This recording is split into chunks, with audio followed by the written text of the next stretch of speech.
நற்செய்தி வாசகம். தூய மார்க்கெழுதிய நற்செய்தி வாசகம் 10ஆம் அதிகாரம் 32 முதல் 45 வரை உள்ள இறை வார்த்தைகள். அக்காலத்தில் சீடர்கள் எருசலேமுக்கு போகும் வழியில் சென்று கொண்டிருந்தார்கள். இயேசு அவர்களுக்கு முன் போய் கொண்டிருந்தார். சீடர் திகைப்புற்றிருக்க அவரை பின்பற்றிய ஏனையோர் அச்சம் கொண்டிருந்தனர்.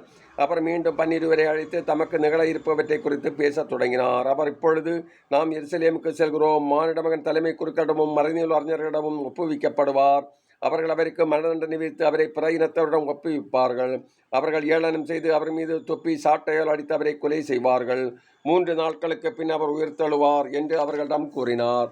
செபதேயுவின் மக்கள் யாக்கோபும் யோவானும் அவரை அணுகி அவரிடம், போதகரே, நாங்கள் கேட்பதை நீர் எங்களுக்கு செய்ய வேண்டும் என விரும்புகிறோம் என்றார்கள். அவர் அவர்களிடம், நான் என்ன செய்ய வேண்டும் என்று நீங்கள் விரும்புகிறீர்கள் என்று கேட்டார். அவர்கள் அவரை நோக்கி, நீர் அரியணையில் இருக்கும்போது எங்களுக்கு ஒருவர் உமது வலப்புறமும் இன்னொருவர் இடதுபுறமும் அமர்ந்து கொள்ள எங்களுக்கு அருளும் என்று வேண்டினார். இயேசு அவரிடம், நீங்கள் என்ன கேட்கிறீர்கள் என உங்களுக்கு தெரியவில்லை. நான் குடிக்கும் துன்பக் கிண்ணத்தில் உங்களால் குடிக்க இயலுமா?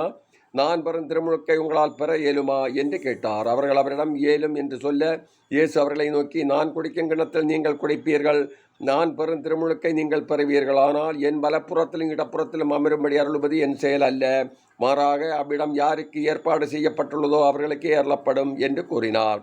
இதை கேட்டுக்கொண்டிருந்த 10 பேரும் யாக்கோபு மீதும் யோவான் மீதும் கோபம் கொள்ளத் தொடங்கினர். இயேசு அவர்களை வரவழைத்து அவர்களிடம், பிற இனத்தவருடைய தலைவர்கள் என கருதப்படுகிறவர்கள் மக்களை அடக்கி ஆளுகிறார்கள். அவர்களுள் பெரியவர் அவர்கள் மீது தங்கள் அதிகாரத்தை காட்டுகிறார்கள். ஆனால் உங்களிடையே அப்படி இருக்கக்கூடாது. உங்கள் பெரியவராக இருக்க விரும்புகிறவர் உங்கள் தொண்டராக இருக்கட்டும்.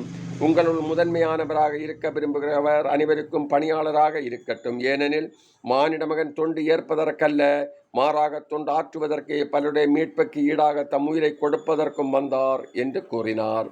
இது கிறிஸ்து வழங்கும் நற்செய்தி. கிறிஸ்துவே உமக்கு புகழ்.